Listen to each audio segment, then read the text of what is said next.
Topic po natin, mga kakaibang senyales ng diabetes na hindi nyo pa alam, tuturo natin. Alam nyo naman, diabetes, delikado to, di ba? Oras na may diabetes tayo, babantayan natin maraming komplikasyon. Pwede sa puso, pwede sa stroke, pwede sa paa, pwede sa mata, maraming komplikasyon. So ito yung mga kakaibang signs na hindi mo napapansin. May ibang senyales ng diabetes sa gabi lumalabas. Kaya hindi natin napapansin. Tingnan natin, ha. Tulad nito, number 1, ihi ng ihi sa gabi. Okay? Ngayon, pag ihi ng ihi sa gabi, marami namang dahilan. Pwedeng prostate problem, pwedeng hindi dahil, pwedeng prostate, malaki prostate, pwedeng marami ka uminom ng tubig, pwedeng senior citizen na, lalaki o babae, pero pwede rin tong senyales ng diabetes. Bakit ihi ng ihi ang may diabetes? Ang nangyari po kasi, tumataas ang blood sugar sa dugo. So, pag maraming glucose, maraming sugar sa dugo, ang gagawin ng katawan natin, ipipilit niya iihi itong extra sugar, extra glucose. So, pag pinipilit niya ihi ka ng ihi sa gabi. Okay, so isang possible sign niya ng diabetes. Kung hindi yung maiba na banggit ko, prostate, di ba ba? Number 2, ito, pinapawisan sa gabi. Pawis na pawis. Maraming dahilan ng pagpapapawis. Baka mainit yung panahon, pinapawisan ka. Pwede sa babae menopause, di ba? Pinapawisan. Mga hyperthyroid, pinapawisan din. Pero, isang possible cause ng pagpapawis sa gabi ay mababa ang blood sugar. Lalo na kung meron kayong maintenance sa diabetes, possible, natutulog ka, bumabagsak yung blood sugar mo, hypoglycemia, kaya pinapawisan ka. Okay, dapat i-adjust yung gamot, di ba? Kasi sa umaga, pwede mo check blood sugar, gabi, hindi mo ma-check eh. Di ba? Kung duda ka na baka mababa blood sugar, di kain ka konti, kain ka ng saging, o kain ka ng cracker o tinapay para tumaas-taas ang sugar. Number 3, signs sa gabi na possible sa diabetes, restless leg syndrome. Ibig sabihin, pag natutulog sa gabi, hindi nila mapigilan, galaw ng galaw yung paa. Parang kinukuryente ang paa.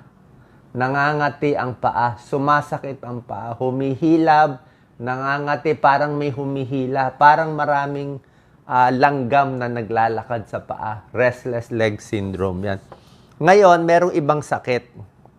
Isang ibang sakit sa nerves na nagkokos ng restless leg syndrome. Pero, possible din na diabetes.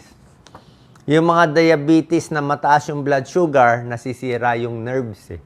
So, pag yung nerves sa paa nasira, peripheral neuropathy yan. Diabetic peripheral neuropathy, pag nasira yung nerves, bukod sa manhid, mahina pakiramdam, pwede masugat, pwede ka rin magkaroon nitong restless leg syndrome. So, pa-check din ang blood sugar. Ito, mga kakaiba to lahat. Number 4, sleep apnea. Hilik ng hilik sa gabi. Tapos, pag hilik, biglang titigil ang hininga. Sa lakas ng hilik, tumitigil ang hininga. Yan, okay? Possible ba yan sa diabetes? Tama po, possible. Una-una, pag diabetic kasi, usually overweight sila. So, pag diabetic, overweight, mataba sila, mataba dito sa leeg, pwede sila umabot dito sa snoring at sleep apnea. Pero, possible din na wala kayong diabetes.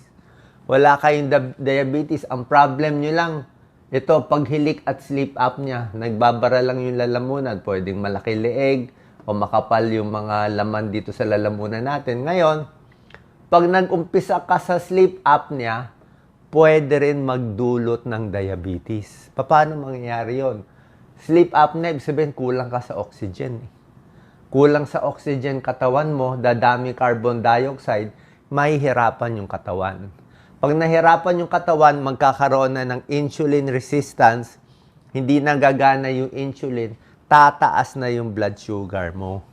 Pag tumaas, so pwedeng yan ang umpisa, hilik ng hilik, overweight, magdudulot ng diabetes. Tapos yung diabetes, lalo ka mag-overweight, lalong lalala to. So papacheck tayo sa pulmonologist, kailangan magpapayat, merong mga technique, pwedeng side ang tulog o yung iba nilalagyan ng CPAP machine. Yung machine na para makatulong sa kanila sa paghinga. Number 5, ito. Ito, madaling araw. Ito, okay blood sugar niya. 2 a.m. Ito, dilat siya. Nighttime hypoglycemia. Sobrang gutom, sobrang nginig sa gabi. Kasi nga, pag natutulog tayo, pwedeng bumaba ang blood sugar. Ano ang low blood sugar? Less than 70. Minsan, pag tulog, bababa pa ng less than 55. Diba? Mamaya, makomatose pa. Pag umaga, bumaba ang blood sugar, alam mo yun, di ba? Inom ka ng Coke, ng soft drinks, di ba? Tapos pa-check mo blood sugar mo. Pero, pag sa gabi nangyari, hindi mo mamamalayan eh. Yan ang problem, di ba? So, pwede ka kumain something para malaman mo. Pwede mo i-adjust yung gamot mo. Hindi kasi ito napapansin. So, possible, kung may gamot ka sa diabetes, i-adjust.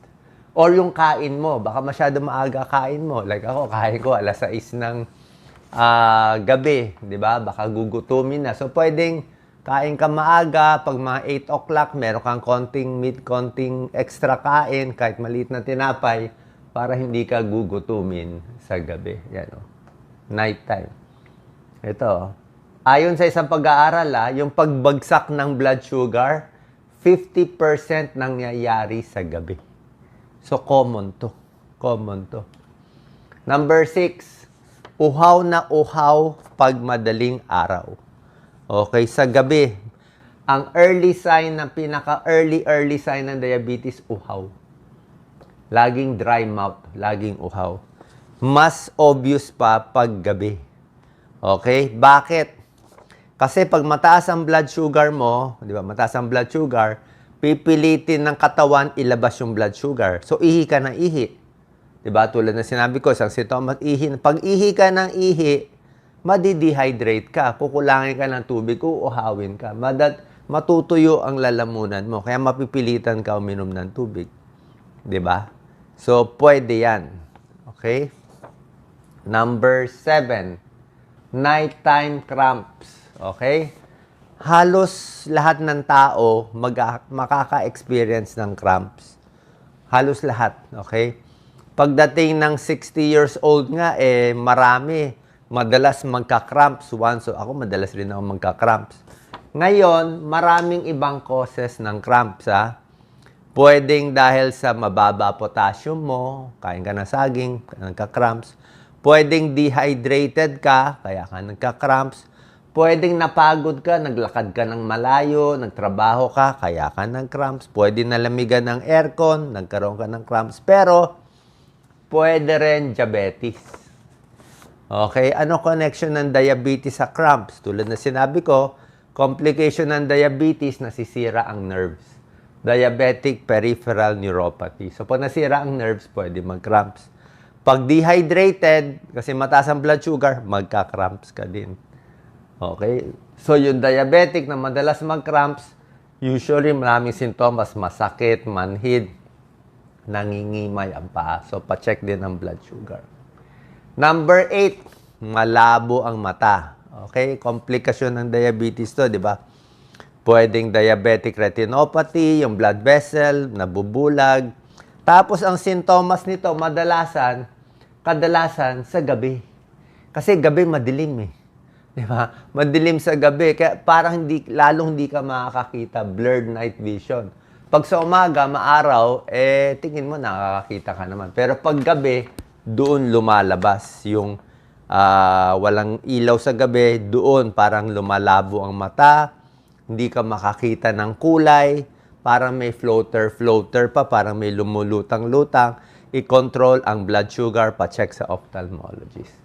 So, yan ang 8 nighttime signs ng diabetes na kakaiba. Pakita ko lang sa inyo mga tips. Normal blood sugar, 70 to 100. Okay? Pag ang blood sugar nyo, 101 to 125 milligrams per DL, mild diabetes na yan. Papunta na sa diabetes. Pag 125 pataas, diabetes na yan. Okay? Paano iiwas? Siyempre, pagkain, exercise, gamot, at blood test. Yung apat talaga.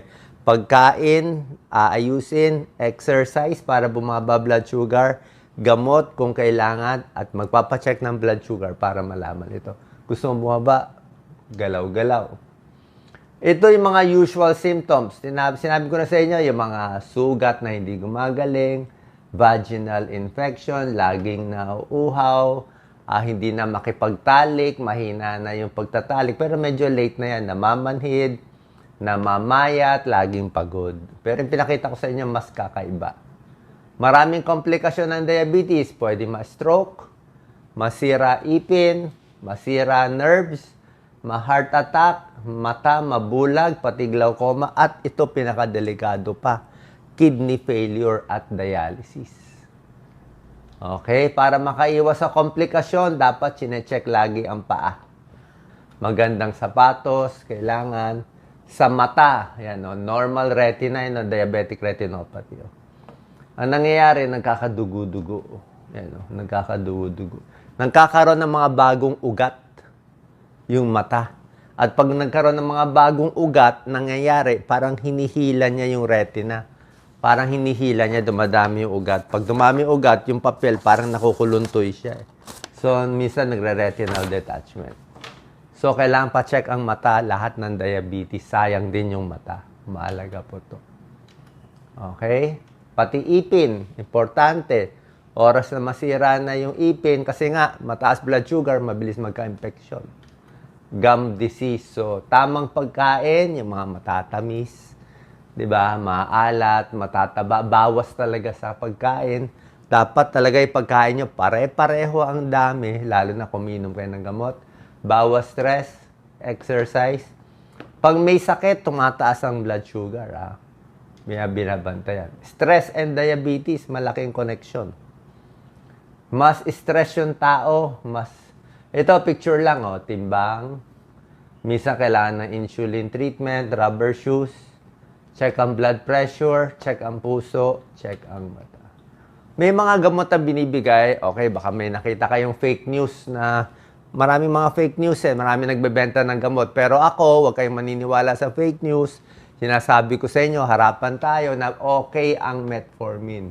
Okay, maganda, pwede ibigay, pwede inumin, walang delikado. Maraming nagpe-fake news, sinasabi ko daw walang metformin, masama. Kalokohan po yun. Nagbebenta yun ng ibang gamot. So, okay ang metformin, binibigay natin. Itong mga sulfonylurea. Kung ano sinabi ng endocrinologist nyo, yun din sasabihin ko. Dito lang kayo maniwala sa page natin, ha? Marami ng kalokohan ngayon sa social media. Marami ng AI na kung sino-sinong iniimbento na fake news. Sa health, fake news. Sa entertainment, maraming fake news. Sa politika, maraming fake news. So, hindi talaga maiwasan to. Grabe na yung fake news ng social media. Tapos, anong reason minsan lumalala ang diabetes, hindi na inom ang gamot, sobrang alak, at ibang mga problem. Diabetes and mental health, importante din. Mas stress tayo, meron tinatawag na diabetes distress. Pag diabetic, usually stress, may denial sa sakit, loneliness, walang motivation, frustrated, at takot sa sakit. Sundin nyo lang po to. Punta kayo sa endocrinologist nyo pag nakita mataas ang blood sugar. Salamat po.